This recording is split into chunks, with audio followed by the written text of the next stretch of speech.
요즘 시장의 하락이 심상치 않습니다. 미국의 일자리 증가가 기대했던 17만 5천 개에서 크게 못 미친 11만 4천 개, 6만 5천 개가 감소했고요. 실업률은 4.1%에서 4.3%로 증가했습니다. 불행인지 다행인지 임금 상승률은 2.3% 정도에 멈췄고요. 실업률이 4.1, 4.3은 어떻게 보면 워낙 경기가 좋은 상태에서 나왔던 수치라서 안 좋게 보일 수도 있겠지만 사실은 조금 완전 고용에 가까운 수치예요. 그렇기 때문에 더 지켜봐야 되고 분석해 볼 필요는 있어 보입니다. 그리고 제조업 PMI 지표가 발표가 됐죠. 구매 관리자 지수라고 하고요. 20여 개 업종 400개 회사에 물어보는 겁니다. 신규 주문, 생산, 출하, 재고, 고용. 이것이 무엇을 말하느냐? 그냥 간단히 얘기해서 니네 물건 잘 팔려? 아니, 잘 안 팔려. 안 팔려서 지금 재고가 늘고 있어. 그렇기 때문에 재고도 좀 줄여야 될 것 같아.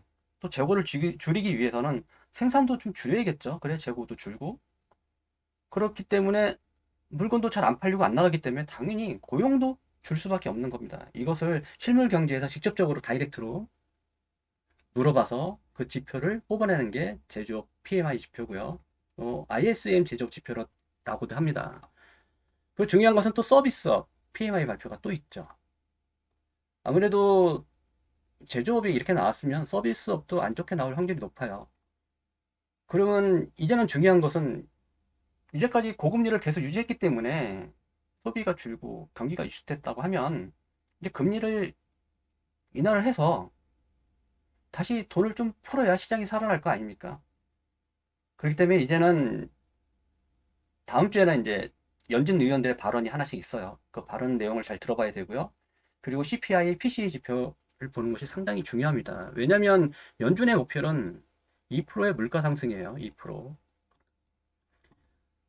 가장 안정적인 상승률이고요.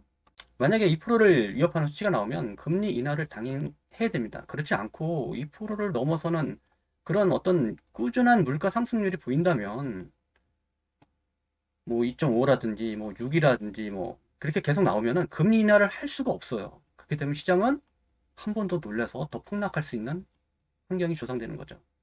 그렇기 때문에 금리 인하는 정말 지금 필요한 순간이고요. 그렇다고 함부로 할 수 없는 겁니다. 또 그렇기 때문에 이 지표를 보면서 판단해야 됩니다. 그렇기 때문에 지금 현재는 물타기 하는 구간 아닙니다. 절대로. 국면이, 환경이 어떻게 바뀌는지 확인하고 난 다음에 추매를 할지 아닐지를 판단해야 되는 시기입니다. 자, 시장은 계속 하락하고 있지만 그 와중에도 또 상승하는 종목은 있었어요.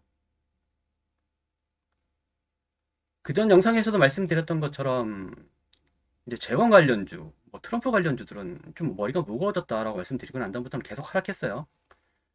아무래도 이제 해리스의 우세가 약간 점쳐지는 분위기에서는 약세를 보일 수도 있겠지만 그 전에 이미 차트상으로는 살짝 무너지고 있었습니다.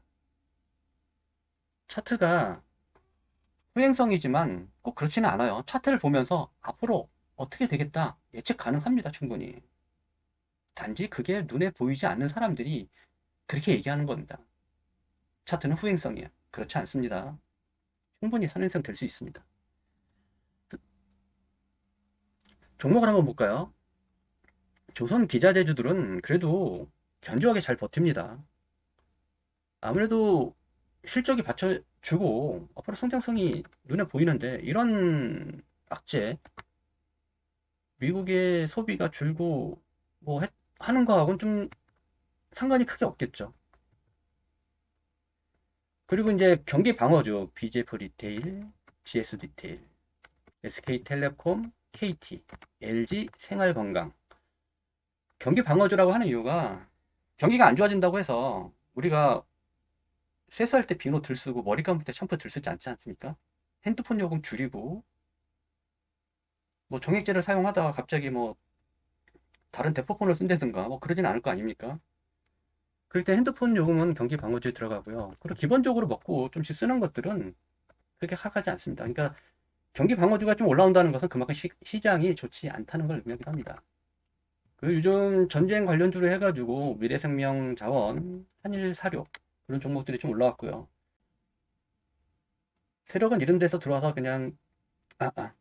세력이 이런 데 들어와서 매집하고 그러지 않습니다. 철저하게 단타 전략으로 갈 게 뻔하고요. 그렇기 때문에 이런 종목은 충분히 단타 실력이 있으신 분들만 해당되는 종목이고요.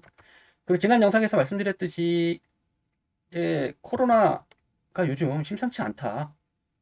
계속 확정 국면에 있다. 말씀드리고 나서 수덴테 뭐 거의 시간에까지 하면 상한가 같고요. 시젠, 휴마시스, 랩지노믹스 이런 종목 좀, 좀 눈여겨서 좀 봐야 될 것 같고요. 그리고 댐 건설 관련주, 우원개발, 특수건설, 삼표시멘트 이런 종목은 시장이 큰 폭으로 하락하는 와중에도 아래꼬리 달려놓고 수익을 줬어요. 주고 빠진 거기 때문에 시장이 어느 정도 안정되면 가장 많이 튀어오를 수 있는 충분한 끼가 있어요. 특수건설도 마찬가지고요. 삼표시멘트도 마찬가지고요. 계속 지켜봐야 될 것 같습니다. 자, 여기까지입니다.